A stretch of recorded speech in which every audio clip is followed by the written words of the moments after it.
नमस्कार दोस्तों साल 2024 में नीति रणनीति और राजनीति में राहुल गांधी का एक अलग अंदाज निकलकर सामने आया और वही अंदाज राहुल गांधी को सियासत का सिकंदर बना गया। भारत जोड़ो यात्रा के दौरान राहुल गांधी उत्तर भारत की ठंड में भी हाफ टी शर्ट में दिखे थे।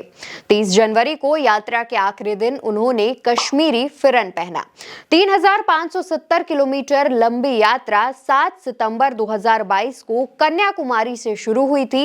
इसमें 12 राज्यों और 2 केंद्र शासित प्रदेशों को कवर किया गया। राहुल गांधी के लिए साल 2024 उतार चढ़ाव वाला रहा, जहां भारत जोड़ो यात्रा की, लेकिन उसके बाद लोकसभा चुनावों की भी दस्तक हुई, जिसकी शुरुआत काफी अच्छी हुई। जहां एक तरफ पीएम मोदी 400 पार का नारा दे रहे थे, तो वहीं दूसरी तरफ राहुल गांधी ने अलग ही रणनीति पर काम किया। वो बीजेपी के ट्रैप में नहीं फंसे।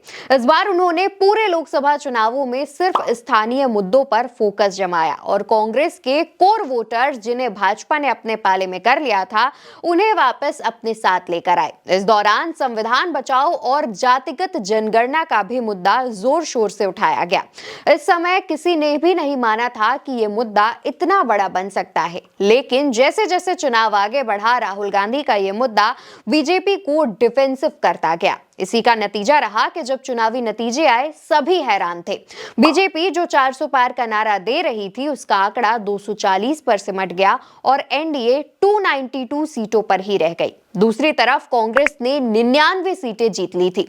इन चुनावों में राहुल गांधी की मॉरल विक्ट्री हुई। इस एक प्रदर्शन ने इंडिया गठबंधन को एक मजबूत विपक्ष के रूप में स्थापित कर दिया और उसी विपक्ष में राहुल गांधी का कद काफी ज्यादा बढ़ गया और जो पद 10 सालों तक कांग्रेस को मिल नहीं पाया था, वो पद भी राहुल गांधी ने इन चुनावों के बाद आसानी से हासिल कर लिया और वो नेता प्रतिपक्ष बन गए। राहुल के इस पद पर आते ही मोदी सरकार की चुनौतियां भी ज्यादा बढ़ गई थी।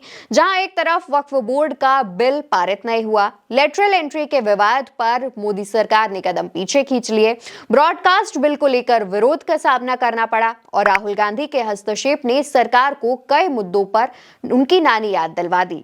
जैसे कि अडानी और अंबानी का मुद्दा संसद के बाहर राहुल गांधी ने जोर शोर से उठाया और संसद के अंदर भी इस मुद्दे पर चर्चा की मांग की। तो दूसरी तरफ राहुल गांधी केंद्रीय गृह मंत्री अमित शाह पर की गई एक टिप्पणी के केस में कोर्ट में पेश होने सुल्तानपुर गए थे। रास्ते में एक जूते बनाने वाले की दुकान पर भी रुके और उनसे जूता सिलना सीखा। इसके बाद कई और लोगों से मुलाकात की, जैसे कि एक नाई से मुलाकात की और इसके बाद एक परिवार के घर पर गए, उनके साथ खाना बनाया और खाया भी।